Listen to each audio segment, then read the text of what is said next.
Hi everyone, welcome back to Motto and our Motto Facebook Live in a minute. This is 2021 and I think 2020 was such a difficult year for most people that I thought maybe it's a good idea to start this year with saying, okay, so how can we make sure that this year is different? How can we make sure that we are in the mindset that can really help us succeed? So there's this whole concept of vision casting and sharing what it is that you want to achieve, and I think that's what I want to talk about today. So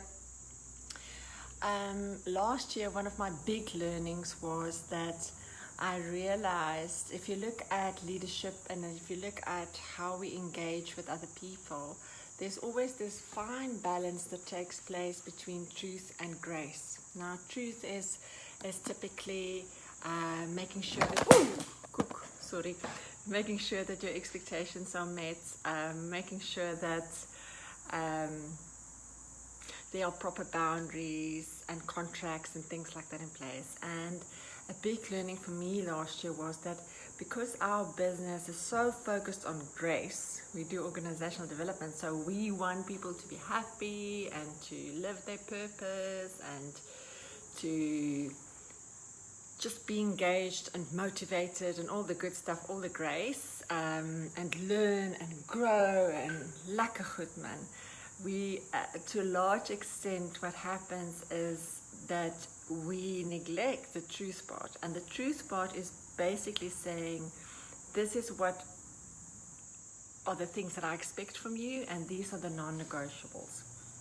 So because it was such a big learning for me, we have basically restructured our business so that we have a very strong contractual and commercial side in our organization, because it's not my natural state to make sure those things are in place. So because it's not one of my I don't want to say it's not a strength, because I can do it if I have to, but it's not a preference. We've decided that it's critical that we do these things. So another big thing, a big learning is what we also know, and it links for me to large extent to this whole thing about truth and grace. A big part of it is people are motivated by both fear and pleasure. But what we've found in research is that to get things going, often people are more motivated by the fear element than the pleasure element. Now, you want to sort of say to yourself, okay, so how does this link to the whole truth and grace thing? And what I know is that because we grow up as children free and open-minded and incredibly creative, and I mean, I listened to a book this morning again about neuroplasticity and how amazing the brain is, and until we're 25 years old, our brains are still like sponges, and it's phenomenal. But one of the things that we do as parents and as society is we put fear in place because there are risks in life and there are things that we expect from children to fit into society. So fear becomes a massive motivator to change behavior. And I think it is also a high risk motivator, because it can cause massive anxiety and pain and all sorts of things. So because my personal nature is to not really like rules and that sort of strict thing, I've got quite a rebellious sort of streak in me, and I prefer using the words boundaries, so and expectations, because matching expectations with experience builds trust. So I'm going to say that again. So if you think about the trust and building trust in relationships, so if you think about how do we build trust, we build it by being very, very clear on our expectations and matching that with the experience. So think about relationships that went south maybe last year or recently. I can guarantee you there was some sort of an expectation that you had or the other person had that wasn't met. And then we have to say, but what went wrong? We said it, but often what we say and what we mean is not the same, and communication is a very tricky thing. So I think where I'm landing with this is to say that a big part of what we are trying to focus on, and what I'm personally trying to focus on for this year, my vision for this year, is to find balance.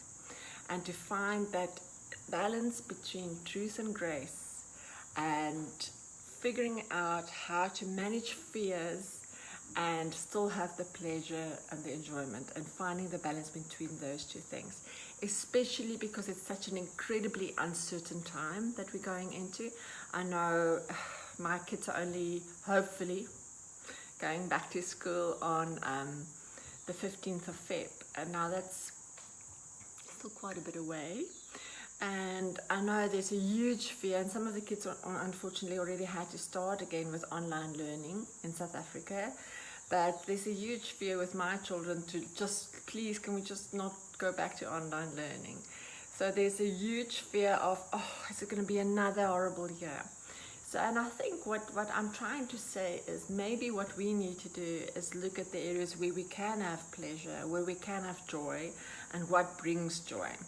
And trying to make sure that part of our management of our structures, the expectations of our days, is managed by that. Is trying to say, have conversations with our children about not only the fears, but also about the things that give pleasure. I am super excited about this year, and we've got quite a lot of interesting and fun things planned for the year. We're working very hard on new tools that we would like to launch soon, and we are engaging with phenomenal people on the gender space and the diversity space and the leadership spaces. So I'd love to share some of that with you guys too, but please go and have a look. A lot of it is on our website and on other social media platforms. Have a beautiful, beautiful day. Bye-bye.